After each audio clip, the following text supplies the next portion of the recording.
자, 지금 시장은 누구나 처음 겪는 질병과 전쟁 이슈가 있는 시장입니다. 그동안 상패 시즌을 신경 쓰진 않았지만 이번 상패 시즌에서는 최소한 만년 적자인데다가 황금선 밑에 있는 종목만은 잘 피하시길 바랍니다. 아무런 이유 없이 갑작스런 폭락을 맞거나 최악의 상황에는 거래 정지까지 당할 수가 있습니다. 주식이라는 게 별거 없습니다. 위험해 보이는 것은 전부 다 거르고 걸러낸 뒤에 남는 곳에서만 콩고물만 적당히 먹으면 그만입니다. 자, 오늘 3월 8일 화요일 시장 역시나 변동성이 너무 어지럽습니다. 밤에는 나스닥이 3.5%나 폭락이 나왔는데 이거를 다 오늘 우리나라 정규 시장에서 코스피 코스닥을 말아 올리는 등 참 시장이 알 수 없게 움직이고 있지만 확실한 것은 하락으로 변동성이 열린 상태라서 언제라도 이 외국인의 의지가 있다면 사이드카까지 걸린다 하더라도 이상할 게 없는 위치입니다. 최근에 제가 강조드린 것처럼 나스닥의 추세가 평소와는 달리 심상치가 않으며 주식은 평소와 다른 특이점을 가지고 매매를 하는 거라 볼 수 있습니다. 원래는 무적이라 불리던 나스닥이었으며 그 무적의 나스닥이 예전처럼 흘러가려면 빠른 시간 내에 바로 회복을 해줘야 정상인데 이번에는 저번과 달리 회복이 매우 느려지고 있으며 황금선 추세를 도저히 회복하지 못하고 있습니다. 추세만 보더라도 어느 정도 위험한 이런 하락은 피할 수가 있는데 지금 나스닥 추세가 한 방에 좋아질 일은 없으니까 어느 정도 시간이 필요할 것 같습니다. 그러므로 지수를 보고 투자하기에는 매우 어려운 상태라 보시면 되겠으며 대신에 거래가 몰리는 종목들은 언제라도 시장에서 활용이 가능한 트레이딩은 충분한 시장입니다. 제가 생각하는 주식시장은 적당히 무식해야 돈을 벌 수가 있습니다. 강풍이 불면 부러지는 나무보다는 유연한 풀이 되고자 노력을 하는 게 훨씬 더 현실적일 수 있는데 너무 똑똑하거나 생각이 많아지면 또 너무 분석만 믿다가는 큰 코 다칠 수가 있습니다. 제가 하고 싶은 말은 너무 전문적으로 주식에 접근할 필요가 없다는 겁니다. 만약에 전문적으로 접근해서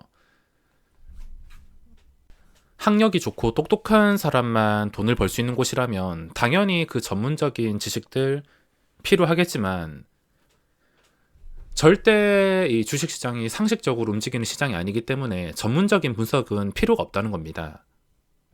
어젯밤 나스닥 폭락과 오늘 코스피 보합까지 반등을 보면 누구나 아는 악재는 악재가 될 수도 있고 악재가 되지 않을 수도 있습니다.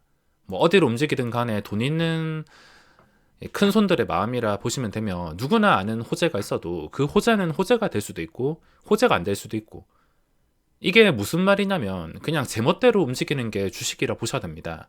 아무리 내가 분석을 하고 좋게 생각을 해도 주가를 움직이는 사람들이 결정하는 거지 분석으로 주식을 결정할 수가 없습니다.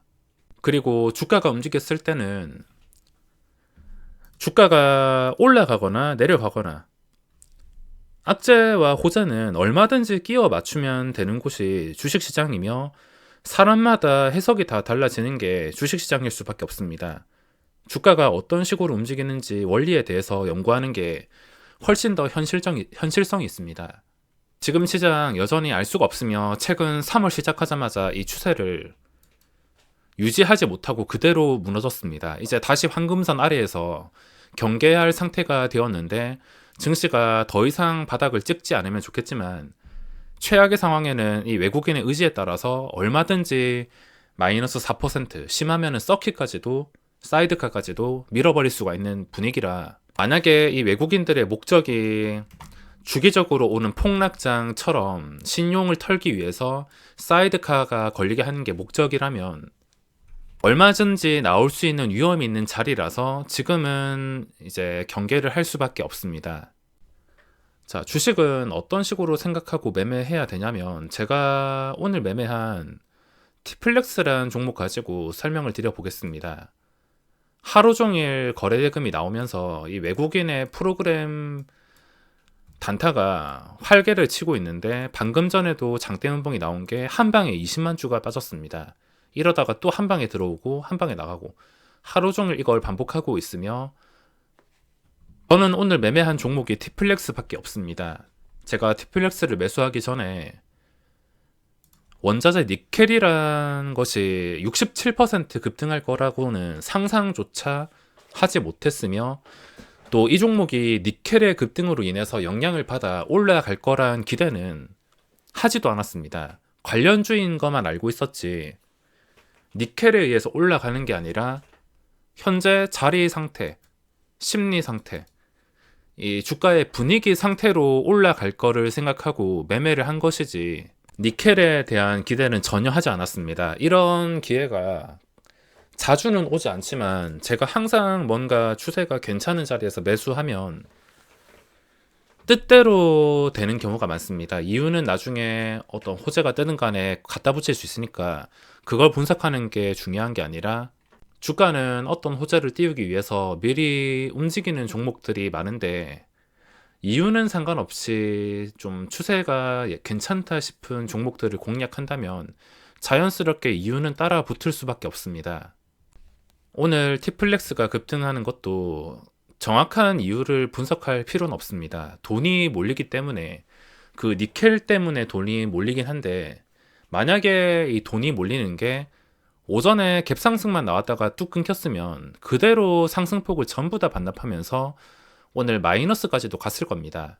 근데 돈이 계속 몰렸기 때문에 이런 식으로 시세가 나온 것이며 이 돈이 몰릴지는 알 수 없습니다. 뚜껑을 열어봐야 알 수 있으며 돈이 몰렸기 때문에 이렇게 올라가는 것. 만약에 돈이 몰리지 않았으면 아무리 좋은 재료가 있다 하더라도 니켈이 70% 가까이 상승했다 하더라도 소용없었을 것입니다. 자, 티플렉스는 그전부터 주가의 움직임에 신호가 있었습니다. 그대로 급등이 나왔는데 사실 이런 신호가 나온다 하더라도 그 뒤에 성공할지 실패할지는 알 수는 없습니다.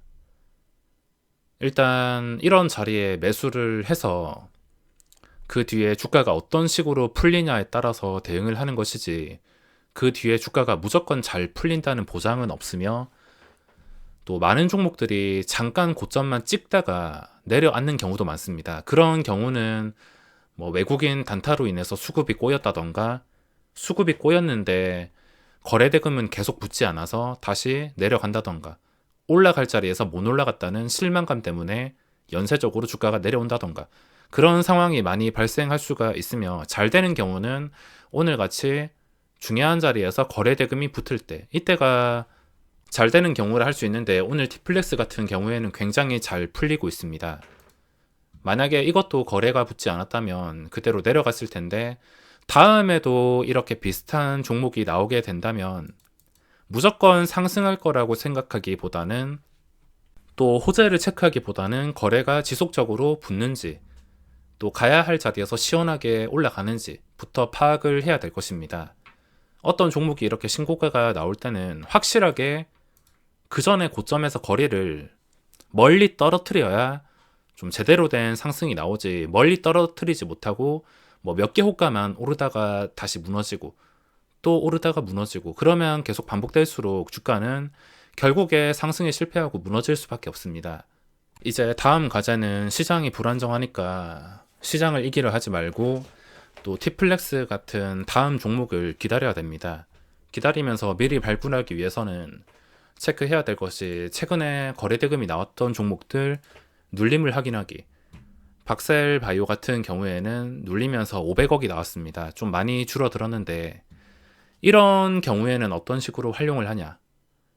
최근에 좀 차트가 예뻐 보이게 형성되기 위해서는 최근에 이 몸통들과 그리고 호가 단위가 변하는 5만원과 근접을 할 때 그러기 위해서는 무조건 상승이 나와야 되며 보통은 이런 종목들이 진짜 다시 시세가 나올 거면 신풍제약처럼 오전에 시세가 나올 수가 있습니다.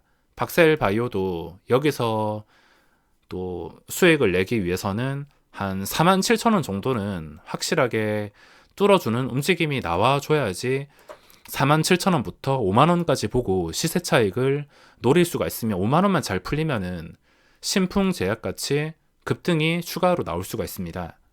그래서 박셀바이오의 관찰 포인트는 47,000원을 장 초반에 뚫어줄 수 있는 힘이 몰리는지, 그것만 보더라도 충분히 뗄 수 있는 자리는 나올 수가 있습니다.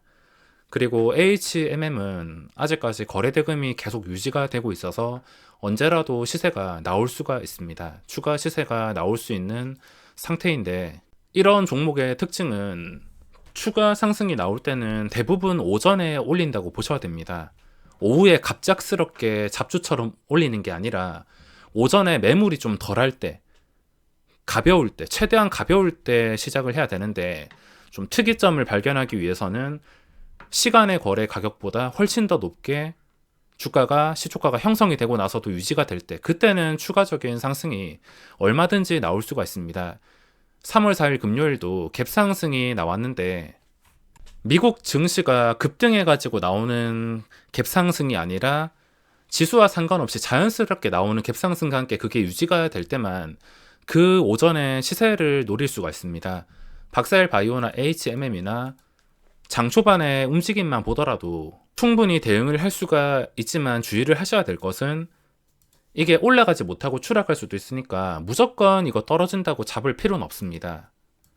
첫 출발도 아니고 이전에 이미 여러 번 올랐기 때문에, 안 그래도 요즘에 잠깐 잘 된다 해봤자 몇 주 잘 됐다가 바로 제자리로 돌아가는 종목들이 많이 나오는 시장에 떨어지는 것은 함부로 잡는 것이 아닙니다. 자, 그리고 로보로보는 오늘 오전에 좀 비슷한 그림이 나왔는데, 오전에 급등할 것 같은 분위기가 나왔습니다. 근데 잘 풀리지 못했으며, 이 종목 같은 경우에는 아주 단순하게 5일선, 종가 기준으로 5일선 위에서 마감한다면 그 다음 날에 뭐 종가에 매수하던가 시간에 거래 매수하던가 그 다음 날에 공략을 해볼 것 같습니다. 종가가 뭐 1,500원 아니면 신고가에 마감한다 하더라도 그 다음 날에는 먹을 자리가 충분히 나올 수가 있지만, 여기서 계속 회복하지 못하고 무너진다면 순간적인 장대 음봉이 나와서 주가가 다시는 올라오지 못할 수도 있으니까 그냥 종가 기준으로 판단하면 수월할 것 같습니다. 넥슨GT는 기본 거래량이 많아서 제대로 거래가 다시 붙으면서 양봉이 나온다면 뭐 최근 고점을 뚫어줄 것 같긴 한데, 뭐 양봉 한 번만 제대로 나온다면 최근에 높았던 고점을 뚫어주는 그림이니까 아직까지는 관찰해 볼 만한데, 이거 역시 다른 종목처럼 그냥 오전에 좀 특이하게 움직이는지, 오전에 강력하게 움직이는지를 보고 판단할 수 있을 것 같습니다. 그 외에는 새로운 종목은 없습니다. 이미 티플렉스를 포함해서 전부 다 최근에 시세가 나왔던 것들이라, 이런 것들이 또 특별한 움직임이 나오는 것을 포착해서 매수를 하거나 또 새로운 종목이 나오기를 기다릴 뿐, 지금 해야 될 것은 다시 매수 타이밍과 새로운 기회를 기다려야 됩니다. 악재와 호재는 추세에 맞춰서 입맛 따라 끼워 넣을 수가 있습니다. 주가의 흐름은 추세가 먼저 말해주기 때문에 너무 전문적인 분석 말고 어떻게 해야 주가가 반응이 나올까, 또 방금 설명드린 박셀바이오 같은 경우에는 47,000원, 좀 예뻐지는 자리, 어떤 시나리오대로 움직여야 먹을 자리가 생길까를 생각하는 게 훨씬 더 현실성이 있습니다. 자, 그럼 내일 선거일 휴장 잘 보내시고 오늘 영상은 여기서 마무리하겠습니다.